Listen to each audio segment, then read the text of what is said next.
पाकिस्तान में लोगों के हालात काफ़ी ख़राब हैं। लोगों के पास खाने के पैसे नहीं हैं, तो बैंक स्टेटमेंट और फाइनेंशियल रिसोर्सेज जो हैं वो कैसे सही हों। और वीज़ा हासिल करने के लिए ये दो चीज़ें बुनियाद रखती हैं। आज दो बड़ी अहम बातें आप लोगों को बताने जा रहा हूँ, जिससे आप अपनी कम से कम आमदनी में वीज़ा हासिल कर लें। मगर कैसे? पूरा प्लान आपको आज समझाऊंगा इस वीडियो में, और डिटेल से एक एक करके चीज़ बताऊंगा। और दूसरा नुक्ता जो कि पहले नुक्ते से भी बहुत ज़्यादा अहम है, वो भी आपने इस वीडियो में ज़रूर देखना है, मुकम्मल वीडियो को देखना है।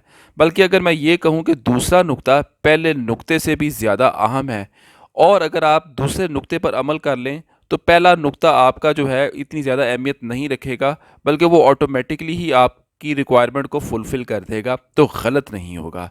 तो वीडियो को बराए करम पूरा देखिएगा। एज़ यूजुअल रिक्वेस्ट कि अगर आप यहाँ तक आ ही गए हैं तो काइंडली वीडियो को लाइक और शेयर ज़रूर कर दीजिएगा, बेशक आप चैनल सब्सक्राइब ना करें।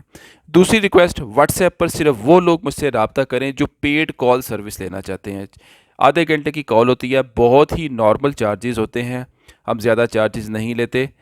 आप अपना केस डिस्कस कर सकते हैं, रिफ्यूज़ल डिस्कस कर सकते हैं, अपना कोई भी इमिग्रेशन का मामला जो मैटर है वो आप हमारे साथ इस एक पेड कॉल सेशन में आप डिस्कस कर सकते हैं। और इस पेड कॉल सेशन में हम आपको हर किस तरह से गाइड करते हैं, और आपको जो है बाज़ औक़ात आप लोग गलत डायरेक्शन में जा रहे होते हैं, हम आपकी डायरेक्शन जो है सही सिमत में डालकर आपके बहुत ज़्यादा पैसों का नुकसान होने से भी हम आपको बचा लेते हैं।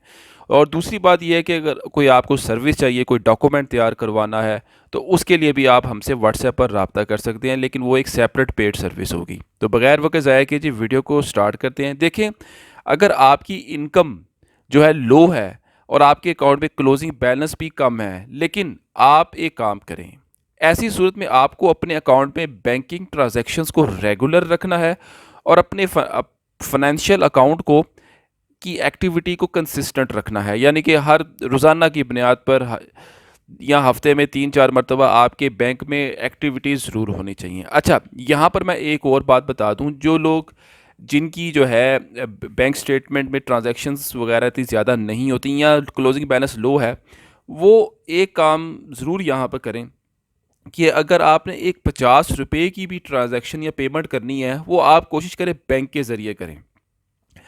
आप अपने अकाउंट में इजी पैसा और जैज़ कैश को मैक्सिमम यूज़ करें। ये दो जो हैं सर्विस प्रोवाइडर ऐसे हैं कि अगर आपने किसी को पेमेंट करनी है तो बड़े कम पैसे चार्ज आपको ना सर्विस चार्ज आपको जो है डिडक्ट आपका होता है। तो जैज़ कैश और इजी पैसा को जो है यूज़ में लाएं, और अपनी ये जो छोटी-छोटी ट्रांज़ैक्शंस जो होती हैं ना, ये आपकी बिज़नेस की एक्टिविटी को शो करती हैं, तो ये एक आपको आदत अपनानी पड़ेगी। लोग समझते हैं कि जी बड़ी-बड़ी ट्रांज़ैक्शन जो हैं, सिर्फ़ वो ही मायने रखती हैं वीज़ा के पॉइंट ऑफ व्यू से, ऐसा नहीं है। वो मायने ज़रूर रखती हैं, लेकिन उनका वेटेज होता है, हर चीज़ का अपना वेटेज होता है, मार्क्स होते हैं। तो ये जो छोटी-छोटी ट्रांज़ैक्शंस जो होती हैं ना, जो आप रोज़ाना की बुनियाद पर करते हैं, लाइक रोज़ाना 2 हो गई, 3 हो गई, अगर 1 भी हो गई, तो ये एक्टिविटी शो हो रही है कि आप एक एक्टिव बिज़नेसमैन हैं, या आप अपने अकाउंट को एक्टिवली यूज़ करते हैं। अच्छा, इसके साथ-साथ जो एक काम आपने और करना है, जिनके पास बैंक क्लोजिंग बैलेंस कम है या जिनके पास बैंक स्टेटमेंट और फाइनेंशियल डॉक्यूमेंट्स अच्छे नहीं हैं, वो ये कि आप आपकी जो बैंक स्टेटमेंट और फाइनेंशियल रिसोर्सेज अगर लो होने की सूरत में आप अपने फर्स्ट ब्लड रिलेटिव की बैंक स्टेटमेंट और उनके फाइनेंशियल डॉक्यूमेंट्स को भी यूज़ कर सकते हैं। देखें, ऐसा आपने उस सूरत में करना है जब आपको लगे कि आपकी फाइनेंशियल रिसोर्सेज जो हैं बहुत लो हैं, वीक हैं, या हैं ही नहीं। तो इस सूरत में आप अपने फादर, मदर, ब्रदर, सिस्टर की जो है बैंक स्टेटमेंट और उनके फाइनेंशियल डॉक्यूमेंट्स को यूज़ कर सकते हैं, अगर वो उनके पास हैं, ठीक हैं और अच्छे हैं। देखें, कानूनी तौर पर कोई कबाहत नहीं है। आप अपने किसी ब्लड रिलेटिव का भी जो है, इवन कि आप फ्रेंड का भी यूज़ कर सकते हैं, लेकिन मैं आपको फ्रेंड का रिकमेंड नहीं करूँगा, क्योंकि ब्लड रिलेटिव जो है वो ज़्यादा मैटर करता है। तो आप ये काम भी कर सकते हैं। अच्छा जी, अब आ जाएँ जी उस पॉइंट पर, दूसरे नुक्ते पर, जो कि वीडियो के मैंने शुरू में बताया था कि वो बड़ा अहम है। अगर आप वो कर लें तो आपको मेरा ख़्याल है कुछ और करने की ज़रूरत ही नहीं पड़ेगी। वो है जी आपकी रेंटल इनकम। आप कोशिश करें कि आप अपने वीज़ा एप्लीकेशन में और अपने एफबीआर के डॉक्यूमेंट्स में रेंटल इनकम शो कर दें। ये रेंटल इनकम आप कोशिश करें कि इतनी शो कर दें कि जिससे आप वीज़ा ऑफिसर को ये तासुर दे सकें कि इस ये रेंटल इनकम से मेरा अच्छा रीज़नेबल गुज़र बसर हो जाता है, और मैं थोड़ी बहुत जो है महीने के एंड पे या साल में मेरी कोई एक रीज़नेबल अमाउंट जो है वो सेव भी हो जाती है। अच्छा, अब यहाँ पर जी एक दो बातें हैं वो ज़रा सुन लें।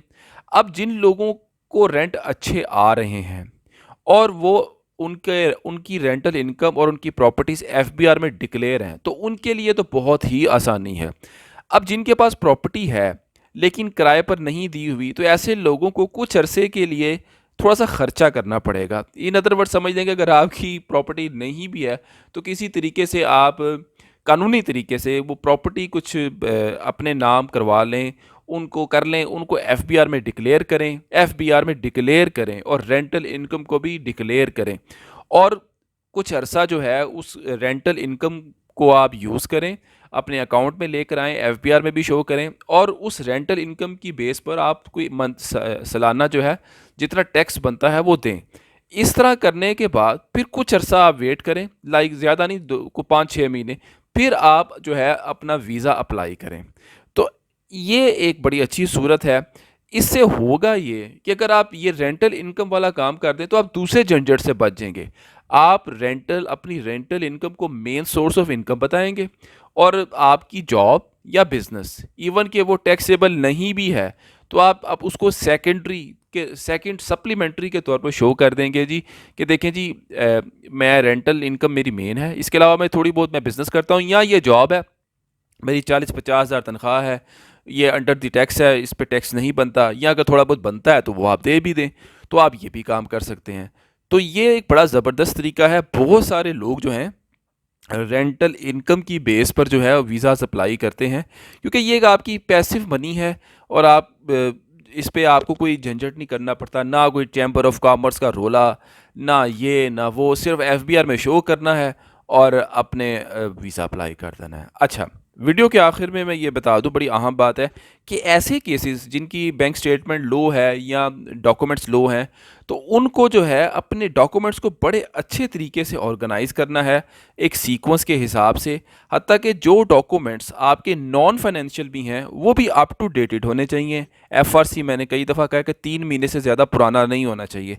अगर 3 महीने से ज़्यादा एफआरसी को हो गए हैं, आप प्लीज़ नादरा से रिन्यू करवाएं, और रिन्यू करवाने के फ़ौरन बाद ही 1 महीने या 2 महीने के अंदर अंदर जो है वीज़ा अप्लाई कर दें।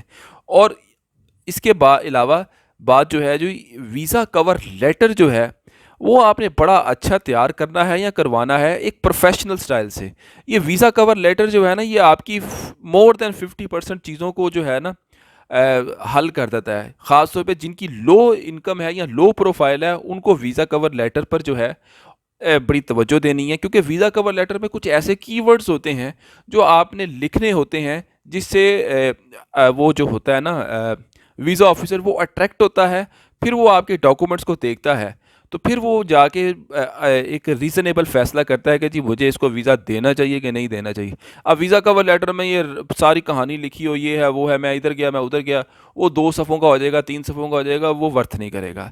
वीज़ा कवर लेटर आपका बहुत अच्छा होना चाहिए, और प्लस आपने डॉक्यूमेंट्स की सीक्वेंस और ऑर्गेनाइज तरीके से उनको लगाया हो, और आपने बैंक स्टेटमेंट को, चाहे लो ही है, चाहे कम ही, मतलब कि इतनी ज़्यादा एक्टिविटी भी नहीं होती, लेकिन एक प्रॉपरली और जो है ना उसको प्लान करके तैयार किया हो ना, तो फिर यकीन करें 15-15 लाख रुपए के क्लोजिंग बैलेंस पर भी हमने जो है शेंगन वीज़ास जो हैं वो आते देखे हैं सिंगल पर्सन के। तो वीडियो अगर पसंद आई हो तो अपनी फ्रेंड और फैमिली में ज़रूर शेयर कर दीजिएगा। कोई सवाल हो तो आप कमेंट बॉक्स में पूछ सकते हैं। अब तक के लिए इतना ही, बहुत शुक्रिया, अल्लाह हाफिज़।